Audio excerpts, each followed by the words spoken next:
Mbishkrimi Kajci dhe dëshmia e një shkrimi i lirë me alfabet pelazg. Roli i mozaikut në rikthimin e një të vërtete historike. Mozaiku që përshkruan një sy të rrethuar nga kafshë dhe objekte të ndryshme është një vepër autentike e periudhës romake. Ky mozaik është zbuluar në Turqinë e sotme dhe ruhet në Muzeun Arkeologjik të Hatay.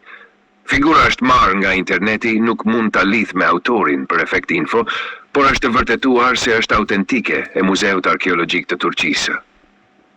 Hyrje. Mozaiket antik janë më shumë se arte vizuale. Ata janë dokumente historike që ruajnë gjurmë të civilizimeve të harruara. Një mozaik i veçantë me mbishkrimin Kajci, i cili paraqet një sy të rrethuar nga kafshë dhe figura simbolike, ka ngjallur vëmendjen e studiuesve për kuptimin e tij gjuhësor dhe kulturor. Kjo e se synon të analizoj këtë mozaik në kontekstin e përdorimit të shkrimit nga ilirët dhe pelazgjet, duke u mbështetur në dëshmi gjuhësore, epigrafike dhe burime antike të autorëve si Diodori i Sicilis, Tit Livi, Plini i Vjetri dhe të tjerë. Analiza e mbishkrimit Kajci në kontekstin fonetik dhe grafemik. Mbishkrimi i mozaikut është shkruar me gjerma të përziera që i përkasin alfabetit të kuajtur grek të lashtë, por që siç do të shpjegojmë më poshtë ka prejardhje pelazge. Kajl K, Minsal A me në si I C, sigma e hershme arkadike dorike, I Y. Në transkriptim leksohet Kajs që në një shqiptim dialektor të Shqipes del si Kajsy ose ka një sy. Ky simbol ka kuptimin e syut të keq dhe akoma përdoret sot në Shqip si bestitni. Sy, Ramesy, Mermesy. Ka studiues që edhe emrin Ramses, mbreti në Egjipt, e shpjegojnë si Ramesy, i dukshëm, i dalueshëm. Në fakt Ramsesi II ose i njohur si Ramsesi i Madh kishte bërë vepra të mëdha. Por në rastin e mozaikut të Kajsy apo ka një sy, është i dalueshëm si shprehje shqipe dhe s'ka të bëjë me asnjë gjuhë tjetër. Ky kuptim është plotësisht i padukshëm në greqishten apo latinishten e lashtë, por merr kuptim të drejt për drejt në shqipen moderne, një argument i fortë për vazhdimësinë e gjuhës shqipe nga substrati ilir pelazg dhe për faktin që shkrimi është përdorur për një gjuhë para greke. A kishin ilirët dhe pelazgjet sistem shkrimi? Shpesh pretendohet se ilirët nuk kishin shkrim dhe e morën atë nga greket apo latinët. Por autorët antik japin një pasqyrë ndryshe.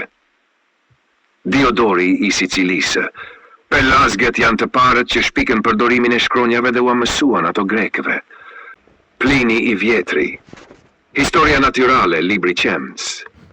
Shkronjat i solën në Itali, njerëzit e Arkadise ishin vendosur në Pallantium përpara themelimit të Romës. Të gjithë këta autorë japin dëshmi të drejt për drejta që shkronjat që më vonë quhen greke apo latine janë marrë nga një burim më i vjetër pelazg, pra nga e njëjta bazë kulturore që përfshinte edhe ilirët. Përdorimi i gjermave pelazgje nga ilirët. Në jug të Ballkanit, ilirët e jugut, sidomos në zonat ku më vonë ushtrinë kolonitë helene, përdorën gjermat pelazgje që më vonë u sistemuan në alfabetin helen. Alfabetet dorike, arkadike dhe korinthase ruajnë forma arkaike të shkronjave që përputhen me gërmat në mozaikun e Kajc. Në veri të Ballkanit. Ilirët e veriut dhe të Italisë, mesapët, daunët, japjet, përdorën forma të shkrimit të përbashkëta me etruskët, të cilët ishin gjithashtu pasardhës të kulturës pelazgje. Mozaiku si dëshmi e përbashkësisë gjuhësore dhe grafike. Mozaiku përmban një përzierje të gjermave që dëshmon një gjuhë lashtë shqipfolse, me që fjala Kajci ka kuptim vetëm në Shqip. Një alfabet që është i përbashkët për të dy qytetërimet helen dhe latine, por që buron nga një substrat më i vjetër, pelazgilir.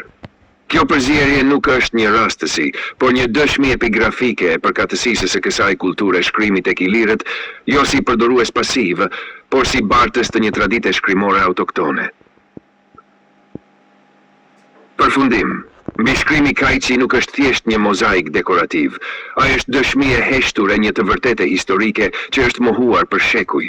Ilirët dhe pelazgjet përdorën një sistem shkrimi të tyre që më pas u përveçsua nga helenët dhe latinët dhe u quajt grek apo latin. Fakti që vetëm gjuha shqipe e sotme e jep kuptimin e saktë të këtij mbishkrimi tregon për vazhdimësinë gjuhësore dhe kulturore të shqipes nga ilirishtja dhe për një trashëgjimi të përbashkët me shkrimin pelazg. Referenca. Diodorus Siculus, Bibliotheca Historica, libri V. 2. Titus Livius, titli i vi, Ab Urbe Condita, libri i 3. Pliny the Elder, Naturalis Historia, libri 7. Herodoti, Historia, libri 2. Pent Giuseppe Sergi, The Mediterranean Race, 1901. Nermin Vlora Falasci, Albana de Pelasget.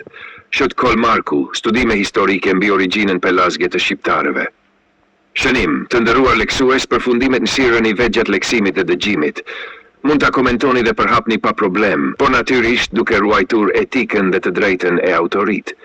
Gjithashtu, mos harroni të bëni pëlqimin, se kështu krijohet mundësia e përhapjes më të madhe. Respekte për ju dhe mirupafshim në vazhdim.